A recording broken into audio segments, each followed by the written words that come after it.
Live లో చూద్దాం. ఆపండి, వాళ్ళు ఇప్పటికే 80% నీళ్లు ఈ రోజుకు వాడుకున్నారు. ఆంధ్రప్రదేశ్ కోటా 2 రోజుల్లో పూర్తవుతుంది అని ఇది ఈఎన్సీ గారు 28వ తారీఖు రాసిన ఉత్తరం. సరే, సబ్జెక్ట్లోకి పోయే ముందు ఇక్కడ ఇంకో చిన్న పాయింట్ కూడా చెప్పాలి. ఈ ఈఎన్సీ 28 నాడు ఉత్తరం రాసిండు. 31 నాడు ఈఎన్సీ అమ్జద్ హుస్సేన్ గారు రిటైర్ అయ్యారు. 31 నాడు రిటైర్ అయ్యారు.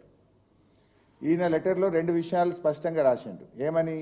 2 రోజుల్లో ఆంధ్రప్రదేశ్ కోటా అయిపోతుంది అంటే ఈయన రిటైర్ అవుడు, ఆంధ్రప్రదేశ్ కోటా అయిపోవుడు ఒక్కసారి అవుతుంది. మరి ఆ తర్వాత దాన్ని పర్స్యూ చేసి బోర్డు దగ్గర కూర్చొని బోర్డు సభ్యుడైన ఈఎన్సీ దాన్ని పర్స్యూ చేయాలి.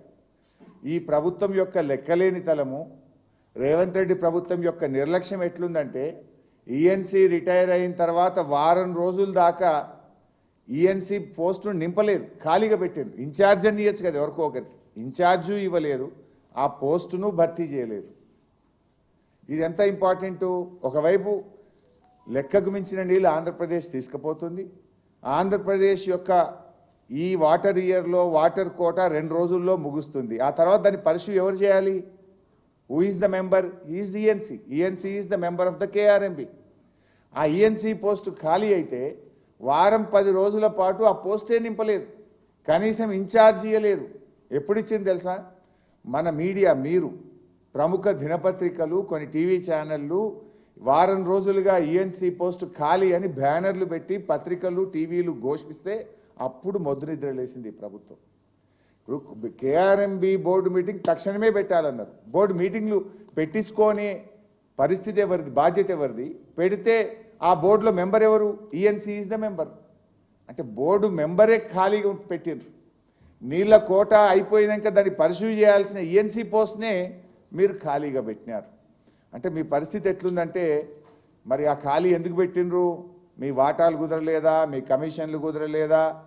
లేదా ముఖ్యమంత్రికి మంత్రికి మధ్య మరి మాట కుదరలేదా? కారణం ఏదైనా ఈఎన్సీ పోస్టు వారం రోజులు ఖాళీ పెట్టడం అంటే ఎంత బాధ్యత రహిత్యం, లెక్కలేనితనం. రాష్ట్ర ప్రయోజనాలంటే పట్టదు ఈ ప్రభుత్వానికి.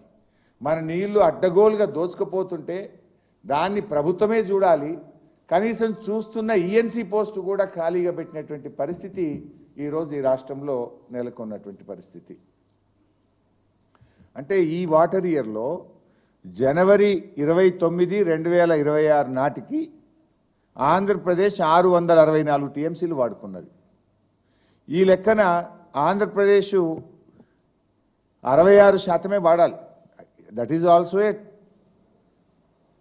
Temporary arrangement till Brijesh Kumar tribunal award pass అయ్యి మన రాష్ట్ర వాటే వచ్చే వరకు ఇది ఒక తాత్కాలిక ఒప్పందం. దాని ప్రకారమైన 66% వాడాలి. కానీ 80% వాడేసింది. 80% వాడేదాకా మీరు ఏం చేస్తుండ్రు? ఈ రేవంత్ రెడ్డి నీళ్ల మంత్రి గడ్డి వీక్తుండా? 80% వాడేదాకా ఏదో చేతులు గాలినాక ఆకులు పట్టుకున్నట్టు ఆల్రెడీ మొత్తం ఉన్న నీళ్ళని వాళ్ళు దోచుకుపోయినాక నీళ్ళన్నీ వాడుకున్నాక అప్పుడో ఉత్తరం రాసి చేతులు దులుపుకుంటారు.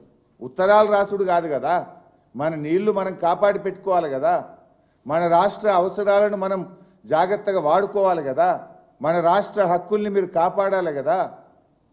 ఏమన్నట్టో ఉత్తరం రాసి చేతులు దులుపుకోవడం, అది కూడా మీరు దాని బాధ్యత సక్రమంగా నిర్వర్తించరు. ముఖ్యమంత్రి అపెక్స్ కౌన్సిల్ మీటింగ్ డిమాండ్ చేయండి, ఢిల్లీలో అపెక్స్ కౌన్సిల్ మీటింగ్ కోసం అడగండి.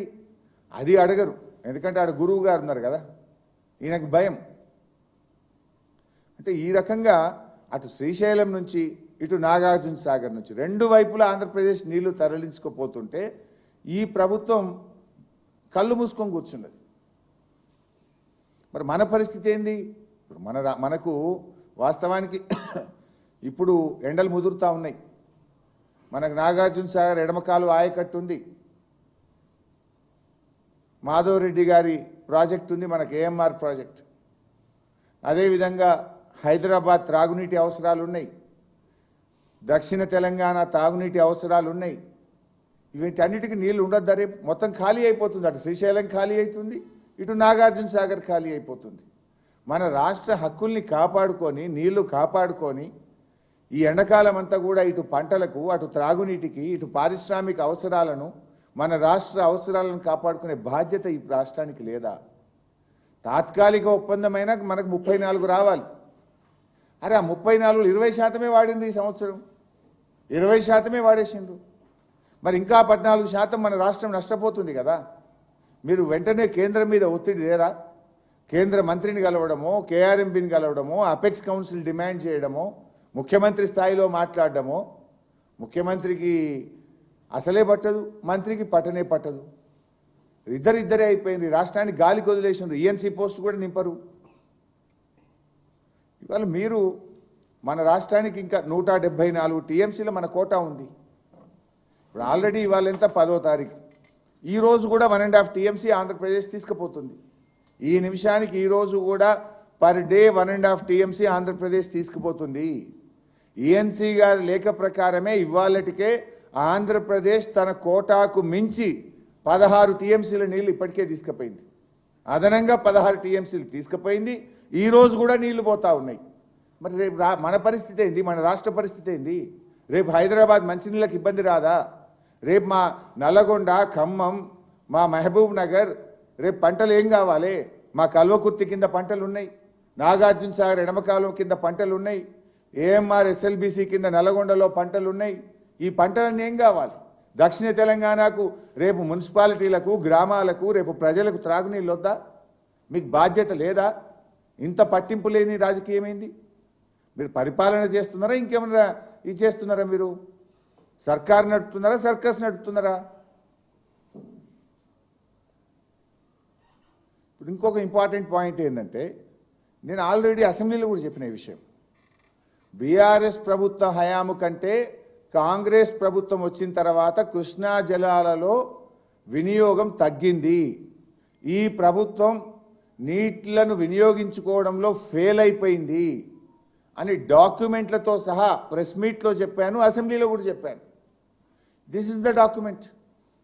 బీఆర్ఎస్ ఉన్నప్పుడు వాడిన నీళ్ళు ఎంత ప్రతి సంవత్సరము, కాంగ్రెస్ ప్రభుత్వం వచ్చిన ఈ 2 సంవత్సరాల్లో వాడిన నీళ్ల శాతం ఎంత?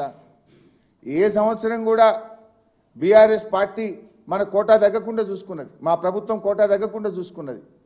ఎవర్ లోయెస్ట్ గత 2 సంవత్సరాలు 2024-25లో 28.49% మాత్రమే మనం కృష్ణా జలాలు వాడుకున్నాం. ఈ సంవత్సరం అయితే 20%కి వచ్చేసింది. గతంలో మీరు చూస్తే బీఆర్ఎస్ ప్రభుత్వ హయాంలో 30, 35, 45, 33, 29.88, 29, 29.89, 30, 36 ever lowest utilization by this Congress government. వరుసగా 2 సంవత్సరాల్లో అతి తక్కువ కృష్ణా నదీ జలాలను వినియోగించి ఈ రాష్ట్రానికి అన్యాయం చేసి ఇవాళ రేవంత్ రెడ్డి గారు చంద్రబాబుకు గురుదక్షిణ చెల్లించుకుంటున్నాడు. మన నీళ్లు కిందికి ఆంధ్రకు జార విడుస్తున్నాడు. తెలంగాణ నీటి హక్కులను ఇవాళ తల్లే ఇది అయినట్టు దయ్యమైందంట చూడు, అట్లా ముఖ్యమంత్రి ఈ రాష్ట్రం పాలిట ఇవాళ ఒక దీనిగా తయారైపోయాడు, శాపంగా తయారైపోయాడు. ముఖ్యమంత్రిని ఎవరైతే హక్కులు కాపాడాల్సినటువంటి వ్యక్తి ఉన్నాడో ఆయనే ఇలా హక్కులు కాలరాస్తున్నాడు. ముఖ్యమంత్రి రేవంత్ రెడ్డి హక్కులు కాలరాస్తున్నాడు. తల్లి దయ్యమైంది అన్నట్టు ఇవాళ తెలంగాణకి రేవంత్ రెడ్డి గారు శాపంగా తయారైపోయాడు. అదేదో సామెత లెక్కున్నది. ఇంత దుర్మార్గమా? మన బీఆర్ఎస్ కంటే ఇవాళ ప్రాజెక్టులు పెరిగినాయి. ఇయర్ ఆన్ ఇయర్ మేము ప్రాజెక్టులు కట్టినాం. నీటి వినియోగం పెరగాలన్నా తగ్గుద్దా? ప్రాజెక్టులు కట్టుకుంటున్నా పోయిద్ది కృష్ణా మీద, పెండింగ్ ప్రాజెక్టులు పూర్తయినా కొద్దీ అవసరాలు పెరుగుతాయి, ఆయకట్టు పెరుగుతుంది. దుర్మార్గం ఏంటంటే మీ పాలనలో ఈ 2 సంవత్సరాల్లో నీటి వాడకం తగ్గుముఖం పట్టింది. This is a total failure and negligence of Congress government. This is a total failure of the chief minister. అత్యంత కీలకమైన ఈఎన్సీ పోస్ట్ను కూడా వారాల తరబడి కాలు పెడతారు ఎవరన్నా. ఇన్ఫ్యాక్ట్ ఈఎన్సీ ఎప్పుడు రిటైర్ అవుతాడు అనేది ఈ ప్రభుత్వం పోయిన డిసెంబర్లోనే డిసైడ్ అయింది. వారం ముందే నెక్స్ట్ ఇన్ఛార్జో లేకపోతే నెక్స్ట్ సీనియారిటీ ప్రకారంగా ఈఎన్సీ ఎవరో నిర్ణయిస్తారు. అంటే మీకు అసలు లెక్క లేదు, పట్టి లేదు, పాలన మీద పట్టు లేదు, పట్టి లేదు, 2 లేవు మీకు. పాయింట్ ఏంటంటే ఇప్పుడు ఇది మేము ఒక 6 నెలల కిందనే బయటపెట్టాం. ఇప్పుడు మీరు ఉత్తరం రాసిండ్రు. అంటే మీ ఈఎన్సీ గారు మీ ప్రభుత్వం ఉత్తరం రాసింది. కేఆర్ఎంబీకి లేఖ రాసి బీఆర్ఎస్ చెప్పింది నిజం అని ఇప్పుడు కదా మీరు ఒప్పుకున్నారు. ఆ రోజు మమ్మల్ని తిట్టిర్రు మేము బయట పెడితే, అతి తక్కువ నీళ్లు వాడుతున్నారు, మీరు ఫెయిల్ అవుతుండ్రు అంటే మా మీద రాజకీయంగా బురద జల్లిండ్రు, ఏదో తిట్టిండ్రు. మేము ఈ రాష్ట్రం కోసం, ఈ రాష్ట్ర హక్కుల కోసం ఎన్ని తిట్లు పడడానికైనా సిద్ధం. తిట్లు తిన్నా మిమ్మల్ని ఇడిచిపెట్టాం, మాకు ఈ రాష్ట్ర హక్కులు కాపాడాలి. మమ్మల్ని తిట్టిండ్రు. ఇవాళ మేము చెప్పిందే నిజమని మీరే ఉత్తరం రాసింది కదా కేఆర్ఎంబీకి. అరే అడ్డగోలుగా వాడుతుంది ఆంధ్రప్రదేశ్, జర ఆపుండ్రి. ఇది ఆనాడు ఇది కూడా ఎప్పుడు రాసిండ్రు, చేతులు గాలిని కాకులు పట్టుకున్నారు.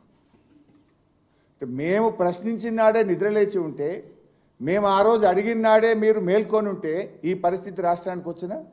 ఇలా 80% నీళ్లు ఆంధ్రప్రదేశ్ తీసుకునే పరిస్థితి ఎవరు కల్పించిండ్రు? మీరు నిద్రపోవడం వల్ల. మేము ఆనాడు మేము ప్రశ్నించిన నాడే, 6 నెలల కింద మేము చెప్పిన నాడే మీరు బాధ్యతగా వ్యవహరించుంటే, అధికారులకు స్పష్టమైన ఆదేశాలు ఇచ్చుంటే, మీరు జాగ్రత్తగా వ్యవహరించుంటే ఇవాళ ఈ రాష్ట్రానికి ఇంత నష్టం అవుతుండరా అని నేను అడుగుతా ఉన్నా. అంటే నామమాత్రంగా లేఖలు రాయడం తప్ప మీరు చేస్తున్నదైతే ఏం లేదు. ఇంకా దారుణమైన పాయింట్ ఏంటంటే, ఈఎన్సీ గారేమో ఆయన దాంట్లోనే 664 టీఎంసీలు తీసుకుపోయింది అని ఈఎన్సీ గారు లెటర్ రాశారు. 664 టీఎంసీ. ఇది యాజ్ ఆన్ ఈ 664 టీఎంసీలు 29 జనవరి 2026 అని రాసింది. అదే ఈఎన్సీ గారేమో 664 అన్నాడు. కేఆర్ఎంబీ ఆంధ్రప్రదేశ్కు ఉత్తరం రాసింది. అంటే కేఆర్ఎంబీ వ్యవహారము బీజేపీ ప్రభుత్వ వ్యవహారం ఎట్లుంది అంటే, కేఆర్ఎంబీ అంటది 555 టీఎంసీలు తీసుకుపోయింది అని కేఆర్ఎంబీ అంటది. 555. ఇది డేట్ ఎన్నడు? 6 ఫిబ్రవరి, లేటెస్ట్ 6 ఫిబ్రవరి 2026 నాడు కేఆర్ఎంబీ ఆంధ్రప్రదేశ్కి రాసింది. ఏమంటది? మీరు 555 టీఎంసీలు 78% తీసుకుపోయినరు, ఇక ఆపుండ్రి అని. అంటే 100 టీఎంసీలు తక్కువ చేసిండ్రు. తీసుకుపోయింది 664, కానీ కేఆర్ఎంబీ ఏమంటుంది? 555 టీఎంసీలు అంటుంది. అంటే ఇది ఎట్లుందంటే, అడగాల్సిన రేవంత్ రెడ్డి అడగడు, హక్కులు కాపాడాల్సిన కేఆర్ఎంబీ కాపాడదు. ఇలా ఈ రాష్ట్రంలో ఉన్న కాంగ్రెస్ ప్రభుత్వము కేంద్ర ప్రభుత్వాన్ని, కేఆర్ఎంబీని, ఆంధ్రప్రదేశ్ ప్రభుత్వాన్ని ప్రశ్నించి మన హక్కులు కాపాడాలి.